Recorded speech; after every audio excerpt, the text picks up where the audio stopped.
তো এইরকম সবুজ পুর ভর্তি বড় বড় লুচির কচুরি মানে কচুরি খেতে কে কে ভালোবাসো তাহলে কিন্তু এইভাবে একবার বানাতে পারো। মটরশুঁটি শেষ হওয়ার আগে দেখো একদম নরম তুলতুলে কচুরিগুলো কিভাবে করলাম, চলো দেখি। মটরশুঁটি শেষ হওয়ার আগে এভাবে একবার মটরশুঁটির কচুরি বানিয়ে খাবে, দেখবে খেতে অসাধারণ হয়। আর বানাতেও বেশি কিছু উপকরণ লাগে না, শুধু করতে একটু ঝামেলা। তো দেখো টাটকা টাটকা আমাদের মানে পাশে এক গ্রামের বাড়িতে মানে খেতে হয়েছিল এই মটরশুঁটি, সেইখান থেকে দাদা নিয়ে এসছে। তো এত মিষ্টি এত টাটকা জিনিস মানে কি বলবো, খুব মিষ্টি ছিল মটরশুঁটিগুলো। খেয়ে আমি তো অর্ধেক কাঁচাই খেয়ে নিয়েছি।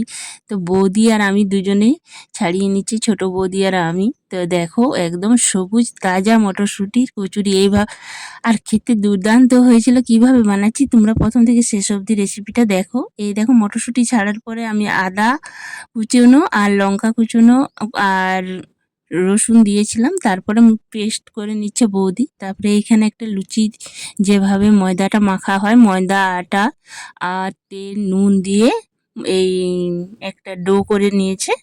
তো এটা ঢেকে দিয়ে এখন মোটামুটি আধ ঘন্টা মতো রেখে দেওয়া হবে। আটা ময়দা মিক্স আছে।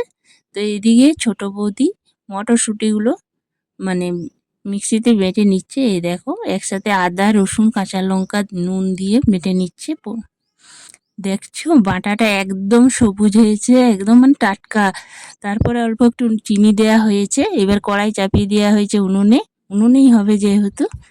তারপর সাদা তেল দেওয়া হচ্ছে, রিফাইন তেল দেওয়া হচ্ছে, তেজপাতা মানে এবার পুরটা বানানো হচ্ছে সেই জন্য তেজপাতা দেওয়া হলো। তারপর শুকনো লঙ্কা দেওয়া হচ্ছে, তারপর গোটা জিরে। ব্যাস এইটাই হচ্ছে ফোড়ন দিল, মানে এবার পুরটা বানানো হচ্ছে সেই জন্য। তো এইবার দিচ্ছে হিং, ব্যাস আর কিছু লাগছে না। এখানে হিং দেওয়া হয়েছে, হিং দিলে খেতে মানে দুর্দান্ত হয়। মানে যে কোনো জিনিসে দেখবে মানে পুর দিয়া যে কোনো জিনিসে যদি হিং দেও মানে টেস্টটা অনেকটাই বেড়ে যায়। এই দেখো তারপর মটরশুঁটি পেস্টটা দিয়ে দিল কড়াইয়ে। তো তা দেওয়ার সাথে সাথে মানে গন্ধে মোমো করছে, হিং দেওয়া আছে যেহেতু খুব ভাল লাগে। আমার হিঙের গন্ধ তো খুব ভাল লাগে, খেতেও খুব ভাল লাগে। তো এবার একবারে পুরটাকে শুকনো করে নিতে হবে। তারপরে কিছু মশলা যাবে। এখন পরিমাণ মতো নুন দেওয়া হচ্ছে। তো দুজনে মিলেই করছি হাতে হাতে, তাহলে তাড়াতাড়ি হয়ে যাচ্ছে। আর সন্ধে হয়ে গেছে, এই টাইমে একটু খিদেও পায় বাচ্চারা, এবার টিফিন না খেয়ে একবারে খাবারই খাবে। তারপর একটু হলুদ গুঁড়ো দেওয়া হলো নুনের পর। এই দেখো এবার ভালো করে মিক্স করে নিচ্ছি একসাথে। এবারে মানে এই মটরশুঁটিটা পুরটা হবে একদম শুকনো শুকনো, তাহলে পুর মানে লুচি মানে পুর ভরার সময় বেরিয়ে যাবে না বেলার সময়। তো দেখো উনুনে তাড়াতাড়ি হয়ে যাবে শুকনো, আর অনেকটা পরিমাণেই করছি যেহেতু সবাই খেতে ভালোবাসে। হাতে হাতে নিতে নিতেই অনেকগুলো ফুরিয়ে যায়, আর খেতে কিন্তু দুর্দান্ত হয়েছিল। তোমরা এইভাবে একবার বাড়িতে এইভাবে পুর বানিয়ে কচুরি মানে খাবে, মটরশুঁটির কচুরি মানে মটরশুঁটি শেষ হওয়ার আগে। তো আটা মাখাটাও আমাদের আধ ঘন্টার উপর হয়ে গেছে। এই দেখো নরম হয়ে গেছে। তো এরপর লেচি কাটা হচ্ছে, দুজনে মিলে একসাথেই করছি, তাড়াতাড়ি হয়ে যাচ্ছে। দেখো পুরটা একদম শুকনো হয়ে গেছে। এই দেখো। তো নমস্কার সবাইকে, কেমন আছো সবাই? আশা করি সবাই ভালো আছো। পাপি আঁকির নতুন ব্লগ ভিডিওতে স্বাগত। আমরাও সবাই ভালো আছি। তো দেখো পুরটা তৈরি হয়ে গেছে, এবারে লেচিও কেটে নিয়েছি। তো পুরটা একটা বাটিতে তুলে রাখবে। এই দেখো বাটিতে না মানে থালাতে তুলে রাখছে, শুকনো হয়ে গেছে। দেখো পুরটা এবারে মানে লেচি থেকে বেরিয়ে যাবে না, পুরটা এভাবে বানাবে শুকনো একবারে, নইলে কিন্তু পুর বেলার সময় বেরিয়ে যায় নরম থাকলে। লেচিও কাটা হয়ে গেছে, এবার পুর ভরার পালা।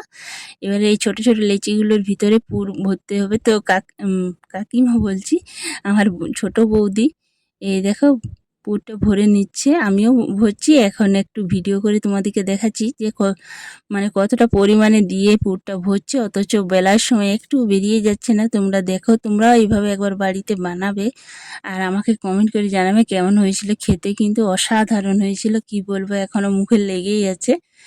দেখো পুরটা কতটা পরিমাণে দেওয়া হচ্ছে এইটুকু লেচির মধ্যে, কিন্তু দেখো এইভাবে একটু হাতে করে চেপে নিচ্ছে, তো এইভাবে কয়েকটা বানানো হয়ে গেছে। তো এইভাবে সবগুলো বানাবো। তারপরে তেল মাখিয়ে রেখে দিতে হবে লিচিগুলোর উপরে। এই দেখো সব শেষ হয়ে গেছে আমাদের লিচি বানানো, মানে পুর ভরা সব শেষ হয়ে গেছে। তো এইভাবে গোল করে চেপটে নিচ্ছে, এই দেখো। তো এইবারে বেলার পালা, তেল গরম হওয়ার পালার অপেক্ষায়। তারপরে গরম গরম কচুরি। তো তেল ঢেলে নিচ্ছে, এই দেখো। এটা মানে লোহার কড়াতে করছে, তাহলে পুড়ে গেলেও কষ্ট হয় না মাজার জন্য, সেই জন্য। তারপরে চাকতি বেলাতে একটু তেল মাখিয়ে নিচ্ছে, তাহলে লেগে যাবে না। এরপর একটা একটা করে তেল মাখানো লেচিগুলোকে এবারে এইভাবে মানে পুর ভরা লেচিগুলোকে বেলে নিচ্ছে। দেখো কত বড় পাতলা পাতলা করে বেলে নিচ্ছে, কিন্তু বেরিয়ে যাচ্ছে না। তোমাদের যদি কারো মানে অসুবিধা হয় তো এইভাবে একবার বানাতে পারো, তাহলে দেখবে লিচির থেকে পুর বেরিয়ে যাচ্ছে না। এই আর আটা ময়দাটা একসাথে মিক্স করে মেখে কিছুক্ষণ 1 ঘন্টা বা আধ ঘন্টা রেস্টে রেখে দিলে কিন্তু ভালো হয়। দেখো কত বড় বড় লুচিগুলো হচ্ছে, কচুরিগুলো একটুও বেরিয়ে যাচ্ছে না। আর ফুলবে সব কচুরিগুলো কিন্তু ফুলকো ফুলকো করে ফুলেছে। তো এইভাবে সব মানে কচুরিগুলো বেলে নিচ্ছে, আর আমি এদিকে ভেজে নিচ্ছি। তো এই দেখো প্রথমেরটা একটু গন্ডগোল করে, কিন্তু তাও ফুলেছে দেখো। আর একদম কালারটা দেখছো, লুচির ভিতরেও দেখাচ্ছে সবুজ, মানে একদম টাটকা জমির থেকে নেওয়া কচুরি, মানে হচ্ছে মটরশুঁটির কচুরি হচ্ছে। দেখো দারুণ হয়েছিল, আর সবগুলো কিন্তু ফুলেছে, মানে একটাও না ফোলা হয়নি। আর খেতে নরম তুলতুলে হয়েছিল, খেতেও দুর্দান্ত হয়েছিল। আর হালকা একটু মিষ্টি তো এমনিতেই ছিল মটরশুঁটিগুলো। তারপরে অল্প একটু চিনি দেওয়া হয়েছে, নুন, হিং আর গোটা জিরে, শুকনো লঙ্কা আর তেজপাতা তেলে ফোড়ন দেওয়া হয়েছিল, বাস। তো আর কিছু না, কিন্তু দারুণ লেগেছিল খেতে, কি বলবো, এখনও মুখে লেগে আছে। দেখো ফুলে ফুলে উঠছে, আর দেখো একটুতেই কিন্তু আরও ঠান্ডা সেই সময় একটু ছিল, সেই জন্য বলছি। তো এই দেখো এখনও কিন্তু মটরশুঁটি পাওয়া যাচ্ছে। তো শেষ হওয়ার আগে একবার এরকমভাবে ট্রাই করতেই পারো তোমরা একবার, দেখবে খুব ভালো হয়, খেতেও ভালো লাগে। তো এই দেখো কত বড় বড়, আর একটু বড় বড় তৈরি করছে, যে সেই দোকানের মতন। দেখছো দোকানে এত বড় করে না, এখন ছোট ছোটই করে। তো দেখো একদম পুরো সবুজ কচুরি মটরশুঁটির, দেখতে যেমন লোভনীয় হয়েছিল, খেতেও কিন্তু দুর্দান্ত হয়েছিল।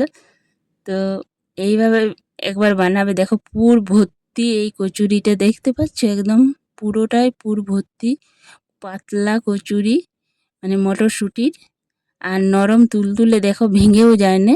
দেখো তো ভিডিওটা বেশি বড় করছি না, তোমরা এইভাবে বানাবে। এবারে খেতে দিই।